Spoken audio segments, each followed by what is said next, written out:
მოკეთ ავტომობილის შერჩევა ვისწავლეთ, უკვე შეძენილიც გვყავს ფაქტიურად, მომავალში დაველოდებით არსებული ავტომობილის შემთხვევაში პრაქტიკულ რჩევებს.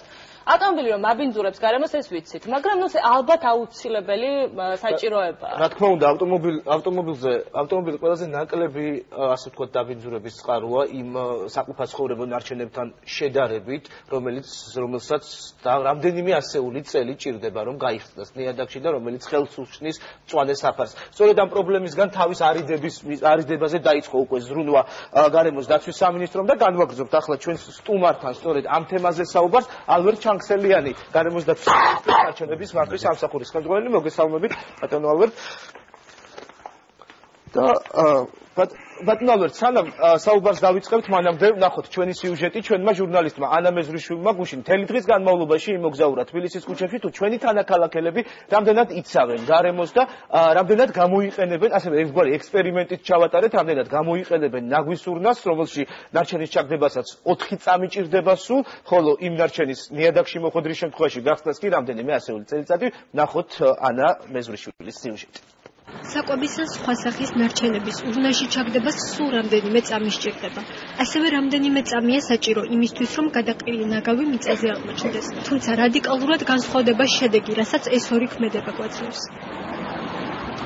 იმისთვის, რომ ქაღალდის ხელსაყოთი მიწაში სრულად დაიშალოს 2-დან 3 კვირამდე, ხოლო ბანანის კერქს 3-დან 4 კვირამდე სჭირდება. ფორთოხლის ნარჩენები მიწაში 6 თვის შემდეგ ნოყიერდება. სიგარეტის ნამწვი ნიადაგში მხოლოდ 5 ან 10 წლის შემდეგ იშლება. პენოპლასტის ჭიქას 50 წელი, ხოლო ალუმინის ხილას 200-დან 500 წლამდე სჭირდება. პლასტმასის ბოთლის ნიადაგში დასაშლელად თითქმის 9 საუკუნე, 450 წელია საჭირო. 200-დან 1000 წლამდე ზუსტად ეს დროა საჭირო იმისთვის, რომ ძირსაგდებული პოლიეთილენის პარკი ნიადაგში სრულად დაიშალოს. ნიადაგის დაბინძურება დღეს ერთ-ერთი ყველაზე აქტუალური საკითხია, რომელსაც დაუფიქრებლად გადაყრილი ნაგავი იწვევს. სწორედ ამიტომ ჩვენ ახლა პატარა ექსპერიმენტს ჩავატარებთ და ნაგვის ბუნკერთან კამერას გაფრთხმოსიარულეებისგან ფარულად რამდენიმე წუთით დავაყენებთ.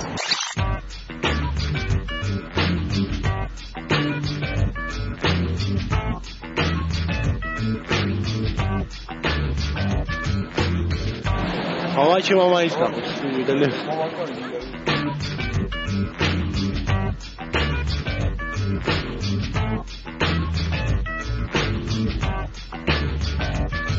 The world is spinning too fast. I'm finding that I get shoes to keep myself tethered to the days I tried to lose. თბილისის ცენტრალურ ქუჩებში დანაგვიანების მხრივ მდგომარეობა გაცილებით უკეთესია, ვიდრე გარეუბნებში, ან ისეთ ადგილებში, სადაც მთელი დღის განმავლობაში ბევრ ხალხს უწევს მოძრაობა. არც ისე მოწესრიგებულია დასასვენებელი პარკები და ბავშვების სათამაშო მოედნები. კაცრად უნდა იყოს სისუფთავე. აქ ბავშვები დადიან ძირითადად. ძალიან კარგი თუ გამკაცრდება, იმიტომ რომ უნდა იყოს სისუფთავე აუცილებლად. არსებობს გარემოს დაბინძურების ბუნებრივი და ადამიანის მიერ გამოწვეული მიზეზები. მათ შორის საყოფაცხოვრებო ნარჩენებით ნიადაგის დაბინძურება ერთ-ერთი ყველაზე მნიშვნელოვანი პრობლემაა. თუ სტატისტიკას გადავხედავთ, საქართველოში ყოველდღიურად 20 მილიონ პოლიეთილენის პარკს მოვიხმართ და ხშირად არც უფიქრდებით რამხელა ზიანის მოტანა შეუძლია ამას გარემოსათვის. ამიტომ საქართველოს გარემოსა და ბუნებრივი რესურსების დაცვის სამინისტრო ნარჩენების მართვის კუთხით ახალ კანონმდებლობაზე მუშაობს.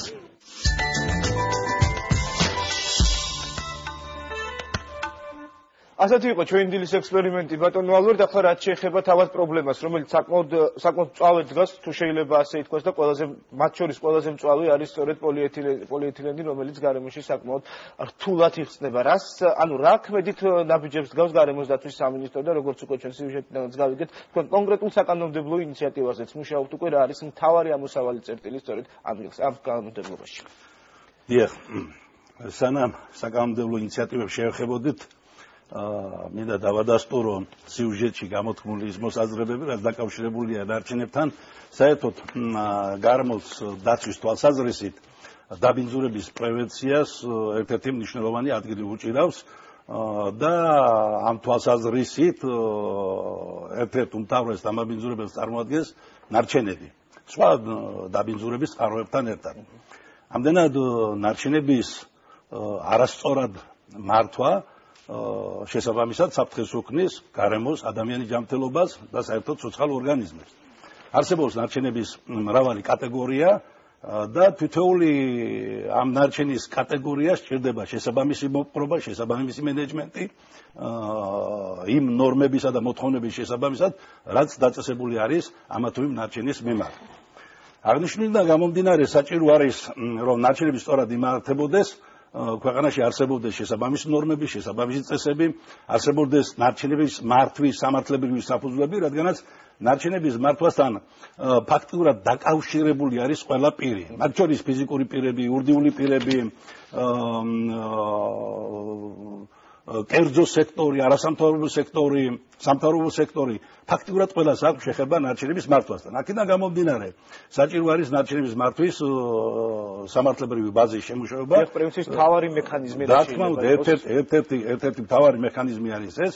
საჭირო არის ნარჩენების მართვის შესახებ კანონის შემუშავება, კანონქვემდებარე ნორმატიული აქტების შემუშავება, ნარჩენების მართვის ნორმების წესების შემუშავება, ინსტრუქციების შემუშავება, ნარჩენების სახელმძღვანელო პრინციპების შემუშავება და ასე შემდეგ. ასევე საჭირო არის ერთ-ერთი მთავარი მიმართულება არის ნარჩენების დაგეგმარება. ნარჩენების დაგეგმარება ყველა დონეზე, ცენტრალურ დონეზე, ადგილობრივ დონეზე, სამეწარმეო დონეზე, შესაბამისად უნდა არსებობდეს ნარჩენების აღრიცხვის სისტემა, მონაცემთა ბაზა, რომელსაც ეყრდნობა შემდგომში დაგეგმარება. კონკრეტულ ნაბიჯებზე გადავიდეთ ოდნავ მოგვიანებით, მანამდე კი ვნახოთ ჩვენი ჟურნალისტი მარიამ ბარათაშვილი დილიდან იმყოფება გასულიერის თბილისში და ასუფთავებს ტელევიზიის მიმდებარე ტერიტორიაზე ერთ-ერთ სკვერს, მას ახლა შემოუერთდნენ ჟურნალისტები და როგორ მიმდინარეობს დასუფთავების პროცესი, მარიამ, დილამშვიდობის კიდევ ერთხელ რა ხდება შენთან? დილამშვიდობის ანოდარ მოგესალმებით კიდევ ერთხელ და თქვენს გელოდებით კიდევ ერთხელ გეტყვით ამას, იმიტომ დასრულების შემდეგ. ჩვენი დილის ჟურნალისტები უკვე შემოგვიერთდნენ და დავიწყეთ დავაგება და დასუფთავება. მოდი ახლა მე მივალ ჟურნალისტებთან და გავესაუბრები მათთან. ანი, შენი სიუჟეტი გავიდა ცოტა ხნის წინ ჩვენს ეთერში, ანუ ამ თემასთან დაკავშირებით ჩვენ მოამზადე სიუჟეტი. ზუსტად ამ თემაზე მქონდა სიუჟეტი, ცოტა ხნის წინ გავედი ქალაქში, მოვიარე და ნამდვილად პრობლემატური საკითხია ვფიქრობ და რაც მეტი ადამიანი ჩაერთვება უფრო და დაინტერესდება ამ თემით, ძალიან კარგი იქნება და ვურჩევ ყველას, რომ დაგვეხმარონ ასევე დაალაგებაში და განსაკუთრებით ის ადგილები იყო დაბინძურებული ქალაქში, სადაც მეტი მოძრაობაა, რა თქმა უნდა და მეტ ხალხს უწევს გავლა თქვათ იმ ქუჩებში. ანუ შენთვის ეს სიუჟეტი იმდენად ძიმე იყო, რომ მუდამ უთხრა მაყურებელს, რომ ძალიან ცივა ჩვენს დედაქალაქში და ამის მიუხედავად ჩვენი ჟურნალისტები მაინც გამოვიდნენ და მაინც ღებულობენ ამ აქციაში მონაწილეობას. ესე იგი, გვანჩა სადაც თუ მივალთ, ძალიან კარგი იქნება. გვანჩა შენ ერთ-ერთი ჟურნალისტი ხარ, რომელსაც გაუკეთებია ამ მსგავს თემასთან დაკავშირებით სიუჟეტი. არა მარტო თბილისში, არამედ თბილისის გარეთაც არის ეს პრობლემა, ხო? აი, შენ ყველაზე დიდ პრობლემას სათხედავ შენი სიუჟეტებიდან გამომდინარე. ჩემი სიუჟეტებიდან გამომდინარე, ყველაზე დიდ პრობლემას ალბათ ვხედავ მაინც იმ ადგილებსაც, ყველაზე მეტად არის ესეთი მოძრაობა და ყველაზე პიკის საათებში, როდესაც ხდება მოძრაობა, არის ყველაზე რთული პრობლემები ამ დროს, იმიტომ რომ კიდევ ერთხელ შეგახსენებთ, რომ არის სულ რაღაც 4 წამი ჭირდება ნაგვით ჩაგდება სურნაში, ნებისმიერი ადგილიდან, მაგრამ ჩვენ ალბათ ძალიან ნაკლებად ვიცავთ ხოლმე ასეთ რაღაცებს და რომ იცოდებთ ნებისმიერი სახის ნაგავის დაშლა ჭირდება ძალიან დიდი დრო, მაგრამ ჩვენ რატომღაც არ ვითვალისწინებთ ხოლმე, რაც ძალიან ცუდად მოქმედებს ჩვენს ჯანმრთელობაზე. ამიტომ მოუწოდებ ყველა ჟურნალისტს და არა მარტო ჟურნალისტს, რომ შეიქმნას ხოლმე მოხალისეთა ჯგუფი, რომელიც გააკონტროლებს ამას და რაც არის დაგვეხმარება, რომ გარემო აღარ დავაბინძუროთ. ამიტომ ჩვენს წამყვანებსაც დაამთავრდება თუ არა გადაცემა ნიკო შეთვის განსაკუთრებულად გვაქვს ერთი განსაკუთრებული ზომის მაისური და ამიტომაც მოგეწოდეთ, რომ ჩამოხვიდეთ და დაგვეხმაროთ, შემოგვიერთდეთ ჩვენ მოხალისეთა ჯგუფს. რა თქმა უნდა, შემოგვიერთებიან აუცილებლად და ჩვენ კიდევ ერთხელ მოგიწოდებთ, რომ აუცილებლად მიიღეთ მსგავს აქციებში მონაწილეობა. მე ახლა დაგემშვიდობებით ჩემ ჟურნალისტებთან ერთად და განვაგრძობთ ჩვენს პატარა აქციას. დიდი მადლობა მარიამ, ასე ზრუნავენ ჩვენი დილის ჟურნალისტები გარემოზე და რაც შეეხება თავად მოქალაქეებმა, ბატონო, ალბათ რა უნდა გავითვალისწინოთ, რა არ უნდა გავაკეთოთ იმისთვის, რომ ნაკლებად დავაბინძუროთ გარემო, კონკრეტული რჩევები. ბატონო და სიუჟეტიდან ნათლად ჩანს, რომ დგას კონტეინერი, ირგვლივ დაბინძურებული არის ყველაფერი. Ну, რა თქმა უნდა, საზოგადოების ცნობიერებას აქვს აღარსად დიდი მნიშვნელობა ნარჩენების მართვაში. საერთოდ ევროდირექტივების შესაბამისად საერთაშორისო ნორმების შესაბამისად ნარჩენების მართვის მიდგომებში ერთ-ერთ პრიორიტეტად ყოველთვის გამოყოფილი არის საზოგადოების ცნობიერების ამაღლება, შესაბამისი პროგრამების შემუშავება და მისი განხორციელება. რამდენადაც როგორც გვინდა ჩვენ მოვინდომოთ ყველაფრის დასუფთავება, თუ ამაში არ აქვს ჩვენ მოსახლეობა, ესეთ შემთხვევაში მივიღებთ ყოველთვის ისეთ შედეგს, როგორც ახლა სიუჟეტში ვნახეთ. იმიტომ რომ ის პოლიეთილენის, რომელზედაც ჩვენ გავამახვილეთ ყურადღება და თქვენ გაამახვილეთ ყურადღება რეალურად, რომელიც ასეთ საფრთხეს წარმოადგენს და მრავალი ასეული წლის განმავლობაში არ იშლება გარემოში, ეკოსისტემებში და საფრთხეს უქმნის საერთოდ ცოცხალ ორგანიზმებს, ის ყოველთვის იყრება ასე და ეს წარმოადგენს მთლიანად ლანდშაფტისათვის და გარემოსათვის სერიოზულ საფრთხეს.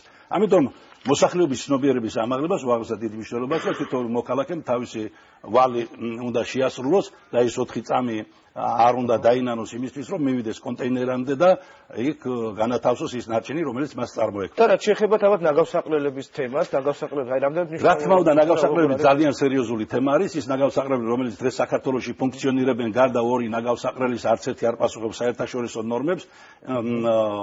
საერთოდ ნაგავსაყრელი, რომლებიც შესაბამისობაშია ნორმებთან, იწოდება როგორც ეგრეთ წოდებული სანიტარული ნაგავსაყრელები და ასეთი სანიტარული ნაგავსაყრელი არის ქალაქ თბილისის ნაგავსაყრელი და ბათუმისა და მაპატიეთ რუსთავისა და გარდაბნის ნაგავსაყრელი.